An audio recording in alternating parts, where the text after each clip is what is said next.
Boa noite, bem-vindos ao programa Mosef. Mais de 2/3 da população ativa em Moçambique tem como atividade principal a produção agrícola. Com as políticas de desenvolvimento e a crescente industrialização, a tendência será para que esta percentagem se reduza. No programa de hoje, vamos olhar para os desafios da transformação do setor agrícola e a criação de emprego no meio rural. Connosco em estúdio temos dois convidados, a doutora Tatiana Mata, presidente do Pelour de Agricultura da CTA e especialista em agronegócio, e também o Dr. Rui Ribeiro, especialista em desenvolvimento rural e ex-diretor nacional de Agricultura, entre outros cargos públicos que ocupou. Muito obrigada pela vossa presença aqui nos nossos estúdios. Tomás, nós cá estamos para mais um debate, um frente a frente, Mosef. Então, vamos começar, se calhar, por fazer aqui uma caracterização geral. Como referimos na introdução, temos 2/3 da população ativa. Que população é essa, doutora Tatiana Mata? Quem são os nossos produtores? Olha, os nossos produtores são pessoas simples, né? Pessoas que, na sua maioria, não têm nenhuma educação, né? Não têm nenhuma capacidade, vamos assim dizer, profissional, né? Além daquilo que eles herdaram dos seus antepassados, que é fazer a machamba de uma forma rudimentar, né? E à medida que as gerações vão passando, temos visto casos onde alguns dos jovens até chegam a abandonar a agricultura à procura de melhores oportunidades. Mas quando vemos uma situação onde as novas gerações podem ter, quem sabe, uma 5ª classe ou uma 7ª classe, e mesmo assim com fracas capacidades de escrita e de leitura, né? Quais são as chances que essas pessoas têm de suceder, de se dar bem na vida? São reduzidas. Então, estamos também a falar de uma população que ainda não tem muitas opções do que fazer agricultura para a sua subsistência, né? E que precisa, sim, dessas oportunidades. Doutor Rui Ribeiro, estes produtores representam mais de 90% da produção do país, não é? Estes produtores, os pequenos, não é? O chamado setor familiar. Representam, de facto, 99% Isso. das explorações agrícolas. Portanto, só 1% são as outras, médias, grandes. E representam 96%, mais ou menos, das áreas cultivadas. Portanto, isto dá a noção da dimensão destes pequenos produtores e a da dimensão desta população e da importância desta população para o país. E, na sua maioria, como é a população moçambicana, são jovens. A maioria é jovem. Com esse nível de escolaridade tão baixo, portanto, quer dizer que, se calhar, sem capacidade de absorção de tecnologia, qual é a hipótese que esses camponeses têm de transitar desse nível tão básico? Olha, temos aqui um grande desafio, né? Nós temos que investir mais na transferência de tecnologias. Eu diria que teríamos que investir mais em tentar transferir tecnologias simples, não é mesmo? E como o próprio governo tem que investir, né? A gente vê em outros países onde os governos criam fundos, não é mesmo? Onde há possibilidades da assistência, né? a nível da base. E é por aí, criar os nossos extensionistas, capacitar melhor os nossos extensionistas para poder transferir essas tecnologias, sejam sementes melhoradas, sejam até o uso de animais, né, atração animal, por aí fora. Por quê? Porque há certos sítios, até as zonas de mais produção, com mais potencial de produção, não usa atração animal, é tudo cabo curto, né? Então, as chances dessas pessoas conseguirem por si mesmos sair desse ciclo é quase nulo. Nós temos que investir para poder tirar essas pessoas desse ciclo. E também o quê? Criar mais escolas técnicas, né? A um nível mais baixo, de distrito, vamos assim dizer, para possibilitar que esses jovens que conseguem fazer a 5ª, 7ª classe por aí fora possam integrar essas escolas técnicas. Porque se a gente começa a ter acho que neste momento o grande foco é criar universidades. Né? Todo mundo quer ser doutor. Poucos sabemos fazer, o maior número quer mandar, então fica mais complicado aí. Né? Porque nós temos que criar uma base, né, de operários, né? Uma base de operários que sabem fazer, que têm capacidade técnica. Né? Esse é o nosso ver, porque nós podemos dizer que passamos por uma agricultura mais mecanizada, né? Mas que a mecanização não seja uma mecanização de máquina mesmo, mas uma agricultura mais sofisticada e até o ponto um bocadinho mais comercial, onde a gente vê que as tecnologias são um bocadinho mais avançadas do que aquelas que a gente está habituado a ver. Né, para também melhorarmos a produtividade que nós temos. O Dr. Rui Ribeiro concorda que deve ser esse o foco, a questão da transferência de tecnologias, a formação, para que haja uma transformação do setor? Sim, quer dizer, digamos que a agricultura que nós temos, predominantemente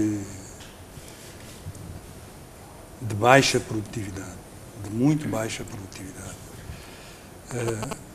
com áreas muito reduzidas, com recurso à força de trabalho de família ou dos vizinhos, com muito dispersa,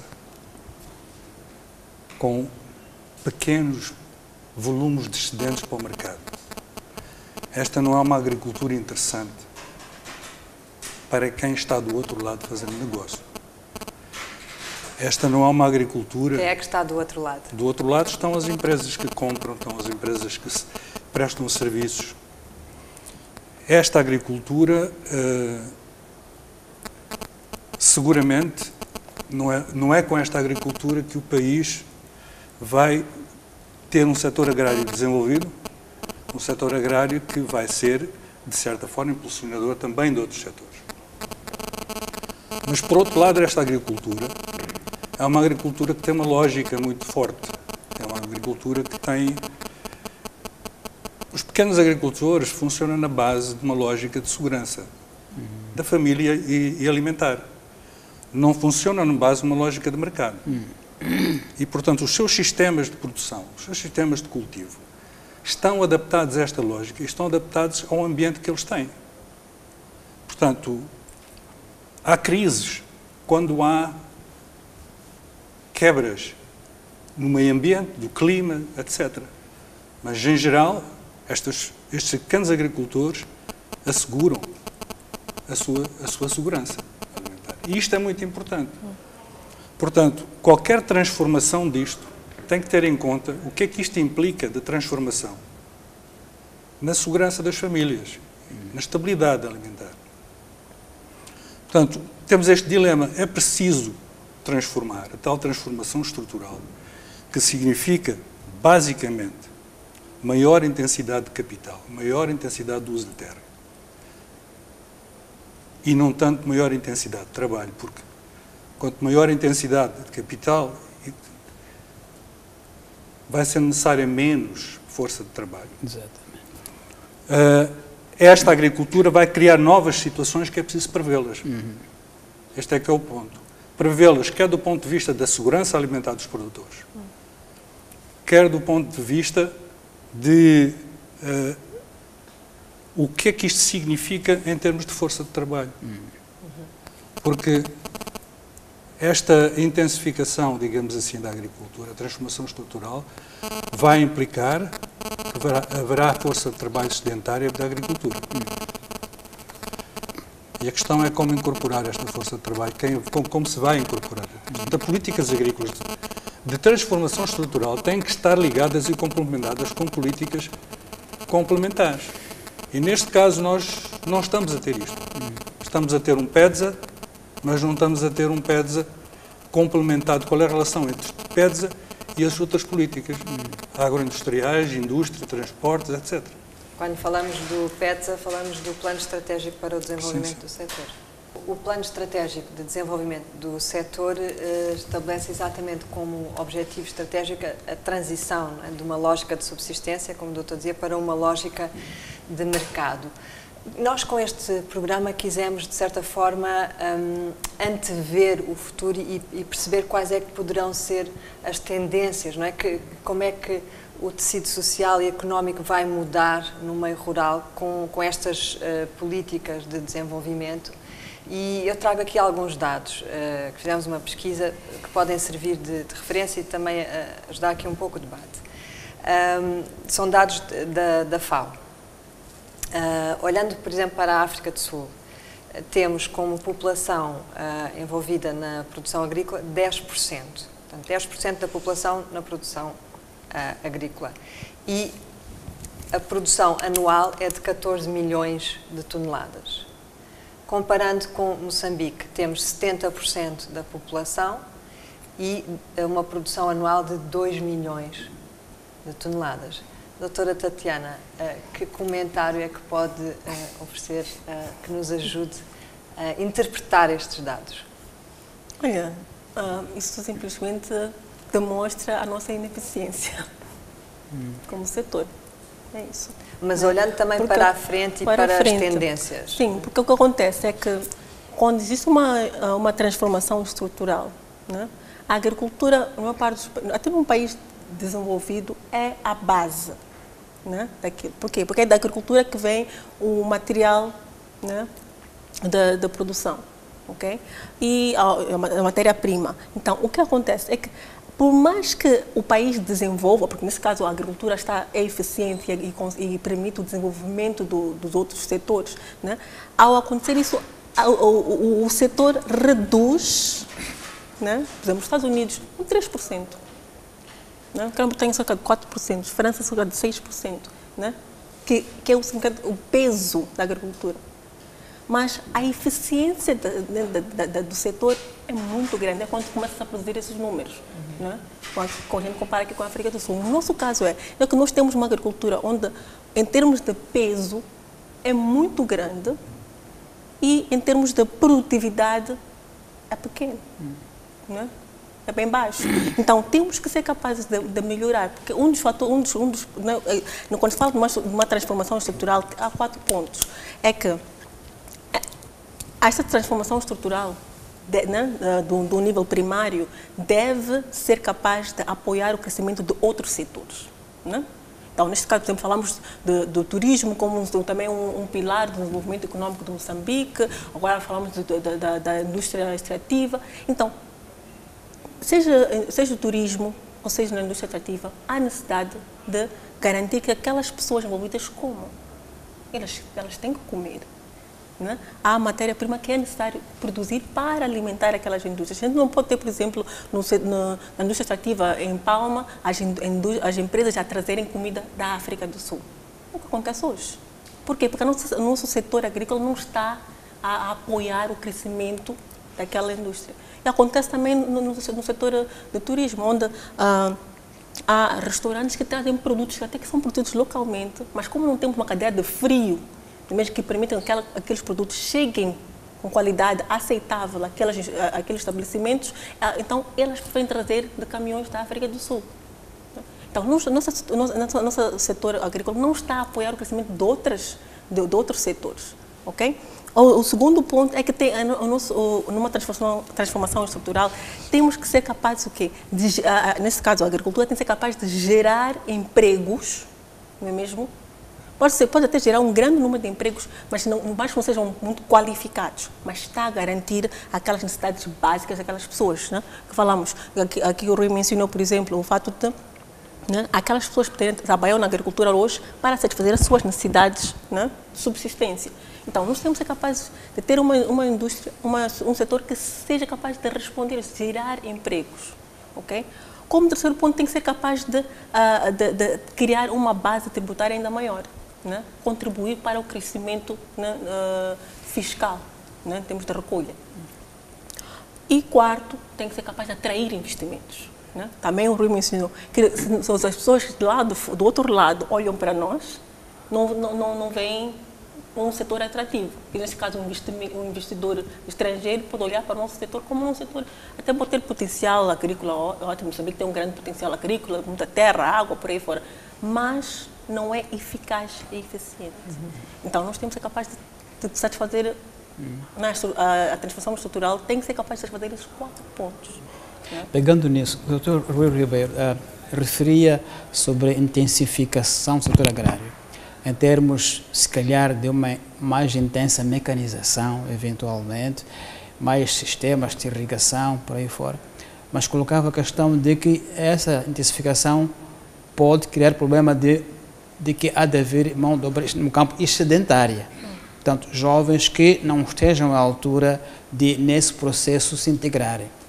Então, qual seria a estratégia de elevar a produtividade, garantindo que esses jovens, que é a maioria da população, que não tem muita preparação científica, não venham para as cidades porque no campo ficaram sem espaço?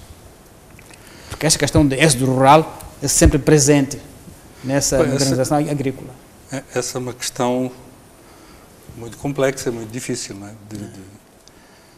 Porque se eu, agricultor, vou evoluir, cultivo 2, 3 hectares e tenho acesso ao conhecimento, tenho acesso a saber como usar uma semente melhorada, como usar um adubo, etc., e usar máquinas, logicamente eu vou crescer nesse sentido e não vou precisar de pessoas para... Exatamente. Menos pessoas para trabalhar.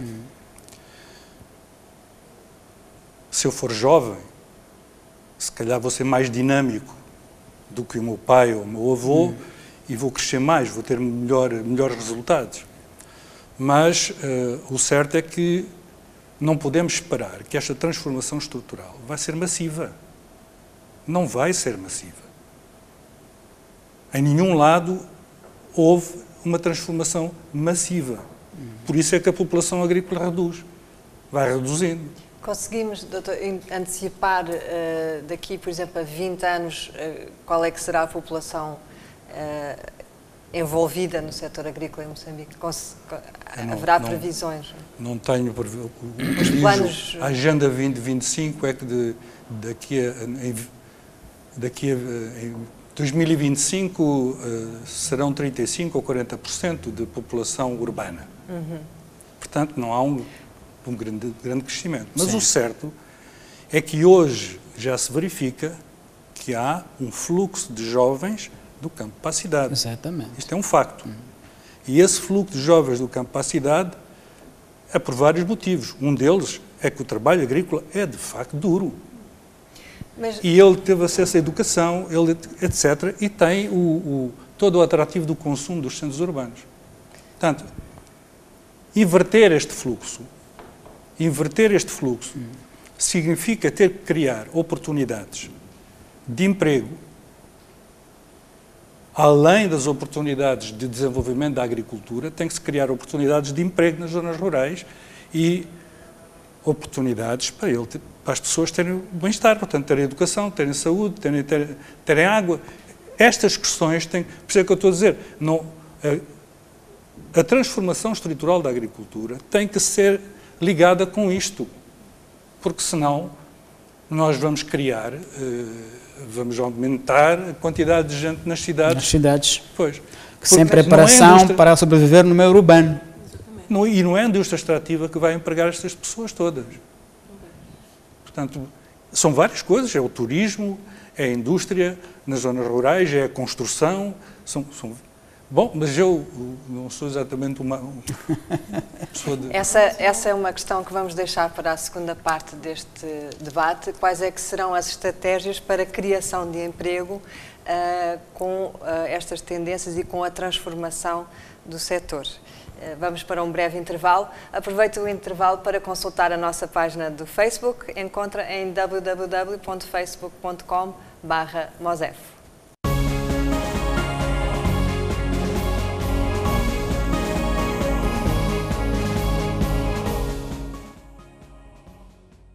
Bem-vindos à segunda parte do programa MOSEF. Estamos a debater o tema transformação do setor agrícola e a criação de emprego no meio rural. Connosco em estúdio temos dois convidados, a doutora Tatiana Mata, especialista em agronegócio e responsável pelo Pelour de Agricultura da CTA, e o doutor Rui Ribeiro, especialista em desenvolvimento rural e ex-diretor nacional de Agricultura.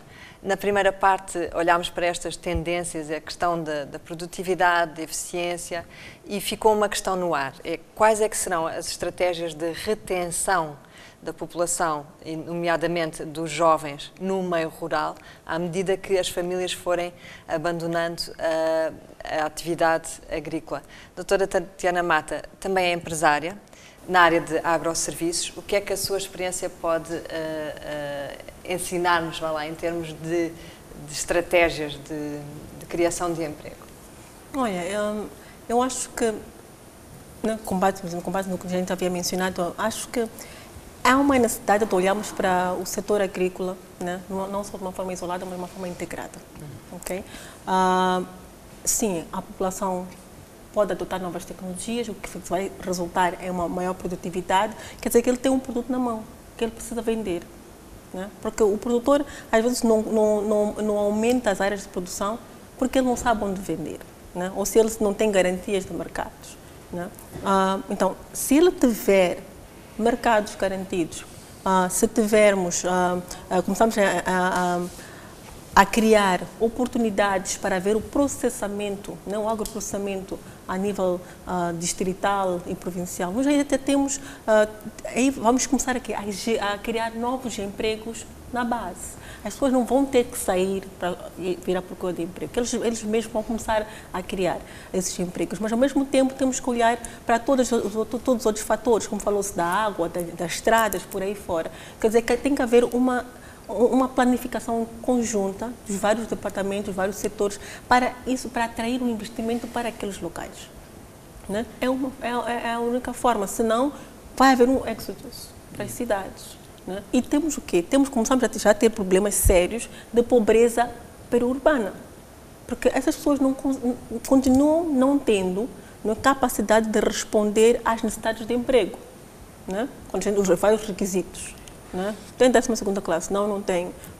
Usa o computador? Não uso. Então, mais que ele tenha saído de uma zona rural, ele vem para uma zona urbana e continua pobre. Né? E continua procurando empregos com salários muito baixos. Então, é retê-lo naquele local que ele já conhece, onde tem a sua família, a sua base social, que é importante, e garantir que ele possa ter outras oportunidades, até a formação no empreendedorismo, mesmo no agroprocessamento, como falei, né, a prestar outros serviços que ajudam o desenvolvimento das cadeias de valor, né, agrícolas. E até outras cadeias de valor também, não agrícolas, mas por aí. Há pouco tempo mencionava, na primeira parte do programa, um aspecto que chama a minha atenção. Sim. Sobre políticas de educação. É que parece que realmente há uma crença qualquer de que o mais importante é estar licenciado. Seja em que área for, quer ser licenciado. E o que se passa é que muitas pessoas licenciam-se, na verdade, mas não têm integração no mercado, porque o mercado não é capaz de absorver tanta gente licenciada. E, portanto, é preciso rever no campo, se calhar, em vez de fazer faculdades, fazer escolas elementares agrárias em todos os distritos. O que é que acha disso? Não, eu acho que é isso. As pessoas têm que saber fazer. Né? Não, porque se formos a ser honestos conosco mesmos, como moçambicanos, nós temos muitos licenciados, não é mesmo? Que não escrevem direito, não é mesmo? Que não sabem, só sabem a teoria. Né? Então nós temos que saber, temos que treinar aqueles licenciados também, quando saem das faculdades, muitas vezes entram nas nossas empresas como estagiários, porque ele tem que aprender. Né? E há certas coisas que a gente às vezes espera até de um agrônomo, claro, não é mesmo? Que ele não sabe. Então, se ele começar numa escola técnica, onde ele aprendeu a fazer, e depois vai melhorar o seu conhecimento, não é mesmo? Isso lhe dará outra bagagem, não é mesmo? Para ele poder concorrer até a posições mais altas e concorrer com aqueles especialistas de fora que estão a entrar no nosso mercado, não é mesmo? E que também vão à procura dos mesmos postos de trabalho.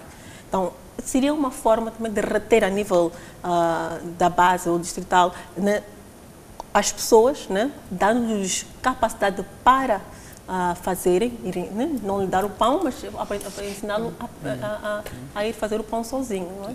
Mas, Dr. Rui Ribeiro, para além do setor agrário, há muitas oportunidades em torno. À medida que o setor for desenvolvendo e essa transformação for se processando, irão surgir muitas oportunidades em termos de negócio, em termos de criação de emprego, em torno do setor, não é? Logística, distribuição, armazenamento. Que oportunidades é que são essas? Sim, seguramente, quer dizer, a transformação para uma agricultura cada vez mais de mercado comercial vai pedir serviços, por exemplo, né? Que os serviços, fornecedores de sementes, de insumos, de máquinas, disto e daquilo, quer dizer, vai crescer o mercado e isto vai crescer. Portanto, vai crescer o emprego aí, mas não é só os serviços agrícolas, não é? Os serviços não empregam assim tanta gente. A indústria será um setor que poderá absorver mais. Portanto, e uma das questões é, se calhar, deslocar as indústrias para mais próximo de onde está a produção. Não é? Até que se reduz os custos de transportar a matéria bruta-prima e transporta-se o processado. Portanto, o custo de transporte reduz. Mas deslocar as indústrias para o campo significa ter energia, ter água, ter isto. Quer dizer, são todos estes aspectos, mas a indústria, a agroindústria, deslocada para as zonas rurais, é um caminho fundamental. Claro que a agricultura, passando a uma agricultura de pequena e média escala, mas uma agricultura mais comercial, também vai empregar mais gente. Não é? Eles vão empregar mais gente, mas vão empregar menos gente do que é hoje a agricultura familiar. Não é? Vai libertar a gente. Portanto, é isto tudo. Mas eu só queria... Nós estamos a assumir que vai haver uma transformação da agricultura. E eu não estou certo que vá haver essa transformação da agricultura assim tão rápida.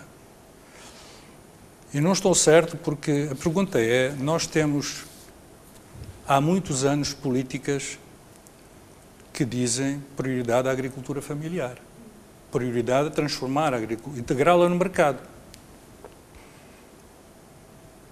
Até agora, quais foram os resultados dessas políticas? O Dr. Ribeiro esteve no governo, talvez possa responder. Estive. Qual foi o problema? Na altura que eu estive no governo, sim, a política era a agricultura socialista. Já lá vão muitos anos. Eu saí do governo em 1980 e tal, não é? Então, nessa altura, a agricultura familiar era uma agricultura marginalizada. Era a política, era uma política errada, mas era. Socialização do campo. Os agricultores familiares deviam organizar em cooperativas para lidar com os mercados e melhorar a sua produção, ou transformarem-se em operários agrícolas.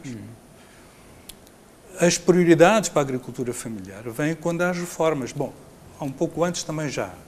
A questão é, estas políticas não resultaram de facto. O que é que nos diz que elas vão resultar daqui para a frente? Não é? E eu acho que há aqui uma questão fundamental nestas políticas. Uma questão fundamental é uma questão institucional. Portanto, a capacidade porque numa situação como a de Moçambique, a instituição governo, as instituições do governo da agricultura têm que ter muita capacidade para implementar e operacionalizar estas políticas e testá-las e vê-las se estão corretas e mudá-las. E este é um problema que eu acho que existe, que tem sido patente. Este é um problema. Depois já há outros que não coisa.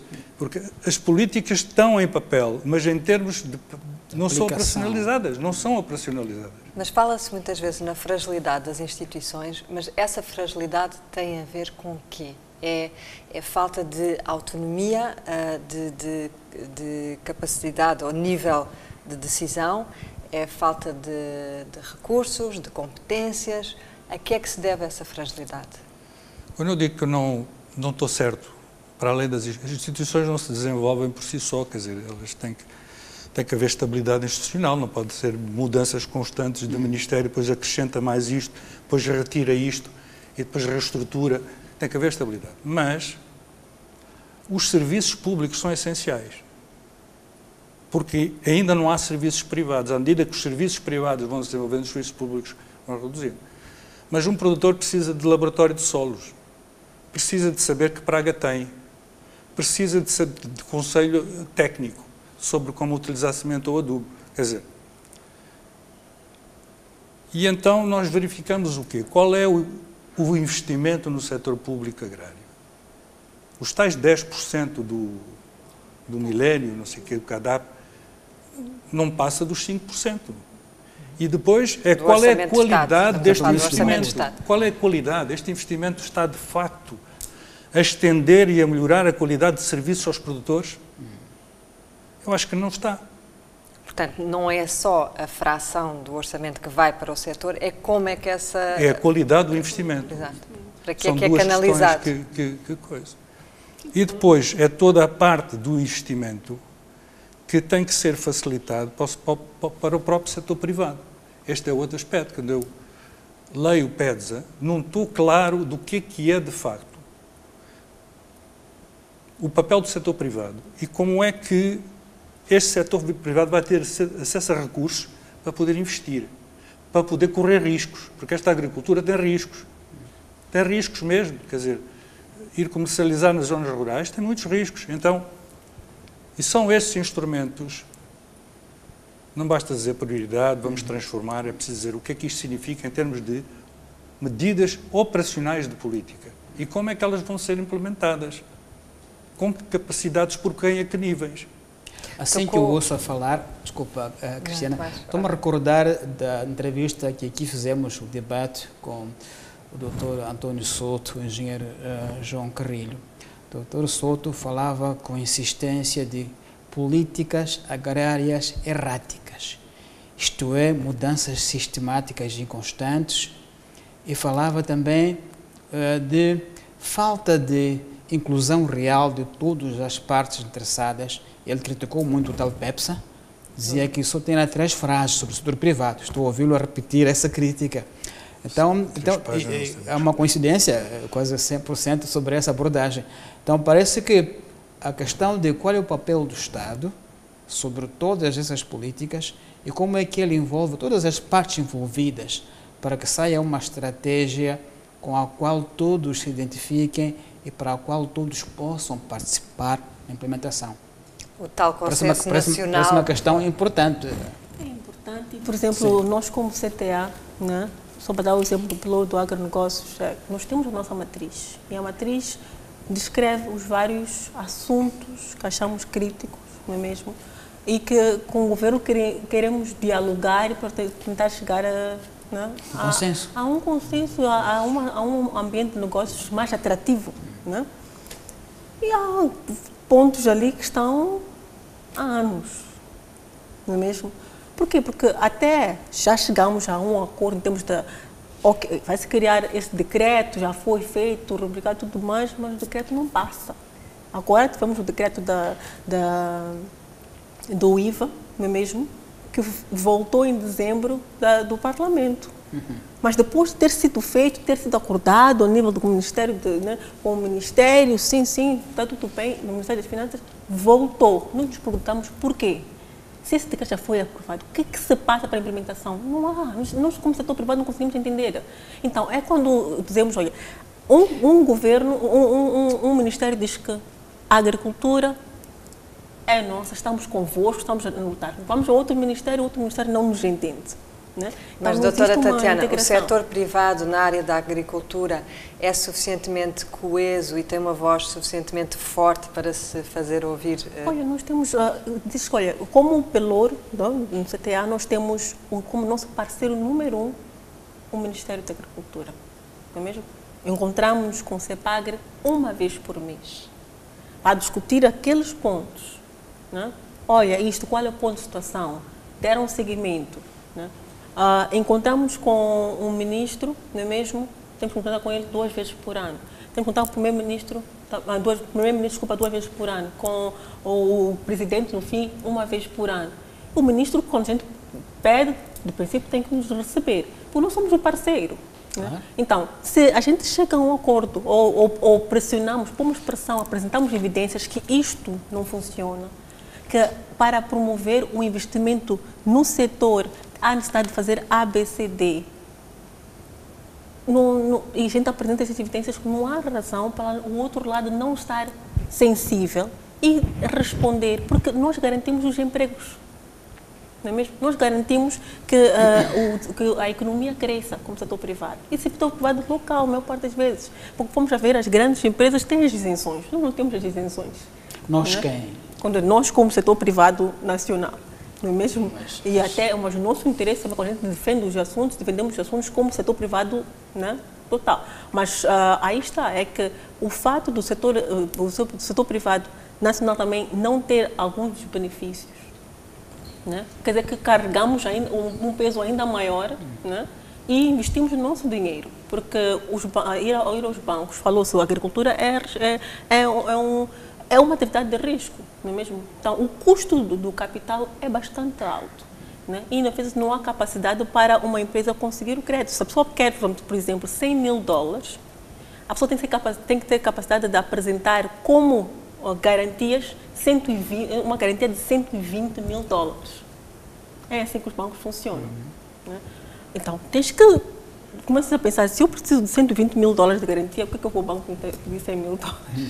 Né? São contas que são coisas que a gente tem que pensar.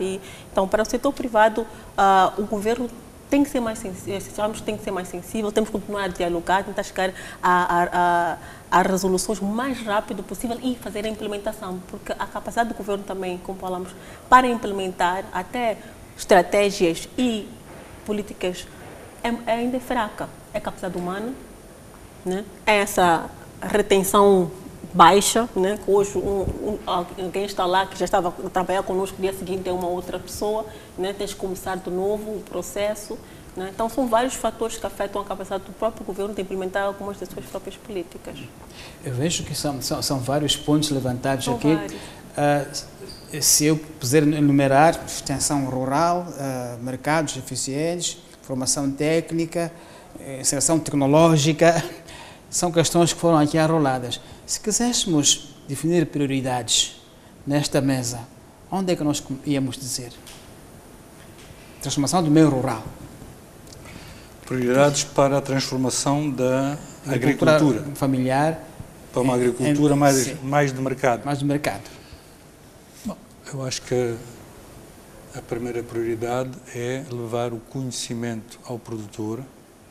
Portanto, extensão rural, se calhar. O conhecimento ao produtor sobre o mercado, o que é que o mercado quer, quais são as exigências, como é que eu posso chegar a esse mercado e como é que eu posso produzir melhor para chegar a esse mercado, o que é que custa produzir melhor e permitir que eu tenha acesso aos fatores para produzir. Isto é a primeira prioridade. Como é que isso se faria? Esta prioridade significa que várias coisas que foram ditas aí. Significa, de facto, que o produtor tenha acesso ao aconselhamento técnico, aos serviços de extensão. Que ele tenha acesso aos serviços que fornecem sementes, tenha acesso ao financiamento. Então, estes aspectos todos, na situação atual de Moçambique, em que há riscos, quer para quem vai financiar o crédito, quem fornece o serviço, quem vai comprar os produtos, a minha opinião é que tem que haver alguma política, tem que se proteger estes riscos. O setor privado e os pequenos têm que estar protegidos deste risco. E este, inevitavelmente, tem que ser um dos papéis do governo. Em vez de andarmos aqui a proliferar subsídios ad hoc e combustível, depois isto, depois aquilo, é preciso definir exatamente que subsídios nós precisamos e temos competências. Temos competências para definir isso. É isso que eu digo. Massa cinzenta para definir isto. Portanto, pegando nas prioridades, primeiro é integrar o produtor nos mercados, isto tudo. Este é um pacote. que eu estou a dizer. Doutora Tatiana, prioridades? Olha, mencionou, mas iria dizer que começamos por ter uma política mais favorável, uma política integrante, onde dizemos, olha, como governo, vamos investir no setor agrário. Criamos um fundo, não é mesmo? Onde possibilitamos que o produtor possa ter uma formação técnica. Onde a gente vai trabalhar na área de transferência de tecnologias, né? Onde o produtor vai ter acesso a um financiamento, né, unificado. Vamos investir como todos investem. O Brasil investe por aí fora, tem os seus fundos, vamos fazer o mesmo. Eles protegem a sua agricultura, a um certo nível, vamos proteger a nossa, não é mesmo? Porque se eu quiser exportar frango para o Brasil, não vou poder exportar frango para o Brasil, mas o Brasil pode exportar frango para Moçambique, não é mesmo? Então, e chega mais barato que o nosso. Exatamente. Como já se discutiu. Aí está. Né? E estamos agora numa fase de então estamos numa fase de integração regional, e não só a nível do SADC, mas vai ser toda a África. Agora, para tal, aqueles países já se prepararam. Exatamente. Eles têm os seus já fundos, têm defesas. Têm defesas, nós não temos nada. Nós também só baixamos as nossas defesas cada dia que passa. Né? Então, temos de ser capazes de dizer, vamos investir, vamos ter orgulho de quem nós somos, vamos nos focar em nós mesmos, vamos capacitar o nosso pessoal para, né, as nossas pessoas para no futuro podermos competir em pé de igualdade. Né? Depois temos o conhecimento, temos os recursos financeiros, né? E termos também, claro, uma habilidade para poder competir nos mercados.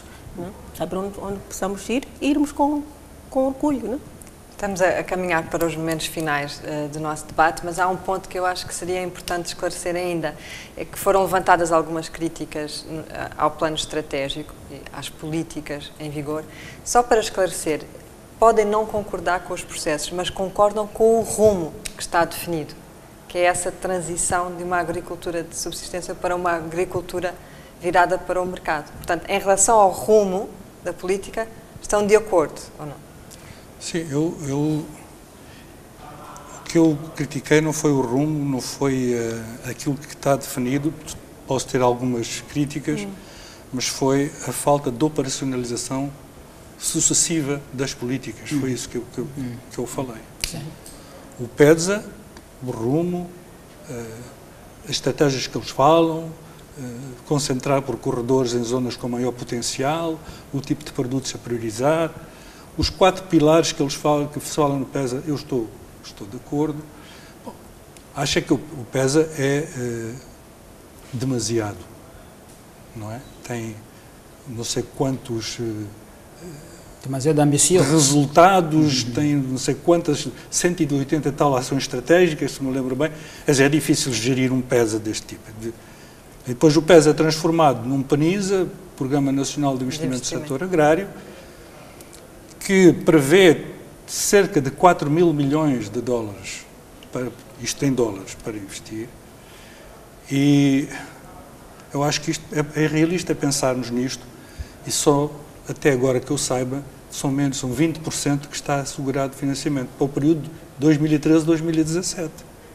Portanto, o PEDSA, sim, mas é preciso focalizar e priorizar o que o Tomás colocou. Doutora Tatiana, enquanto representante aqui do setor privado, concorda com o rumo, com o foco? O rumo, sim. O foco é melhorar a qualidade de vida dos moçambicanos, né? Gerar empregos, né? Gerar maior renda para as nossas famílias. É isso que nós queremos sair da pobreza. Né? E o objetivo final é esse, é sair da pobreza. Né? Mas agora, o como chegar lá é que é, né, o nosso problema neste momento, né? A abordagem sendo usada. Né? Concordo com o Rui quando diz que nós temos que focar um bocadinho mais. Acho que Moçambique é um dos países com as melhores estratégias no mundo. Tudo no papel. Lindo, maravilhoso. Mas agora a implementação. E não só no setor agrícola. Estradas por aí fora. Nós temos documentos bem feitos. Não é mesmo? Mas precisamos de ter capacidade de implementação dos mesmos. Então, dá a impressão de que alguém de fora nos escreve esses documentos, porque são bem escritos, mas não são implementados. Então, como é que foram tão bem feitos depois na ação? Porque a crítica é antiga, de que temos estratégias e políticas perfeitas. Implementação, nível quase muito baixo. É verdade, e também muitas vezes a gente tem vezes os doadores têm consultores externos que nos ajudam a escrever os documentos, por aí fora, então nós temos, e localmente também, né? Mas é preciso ter em conta, quando eu disse que temos capacidades, o PEDSA, a maior parte do PEDSA foi escrito por moçambicanos. Por pessoas daqui, Sim. alguns consultores, naturalmente. Claro. Mas eu tenho outra crítica ao PEDSA, né? Que o PEDSA para na agricultura. É tal questão de a ligação do PEDSA com as políticas de outros setores. Não está no PEDSA e não está naquelas políticas. Portanto, nós temos um somatório de políticas setoriais. E esta ligação para absorver a mão de obra não está. Nos próximos programas MOSEF teremos certamente a oportunidade de ouvir os implementadores e saber também como é que respondem a estas críticas.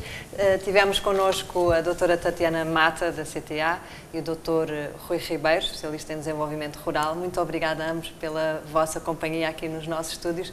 Tomás, nós voltamos para a semana. Para a semana. E obrigada a si por ter estado na nossa companhia.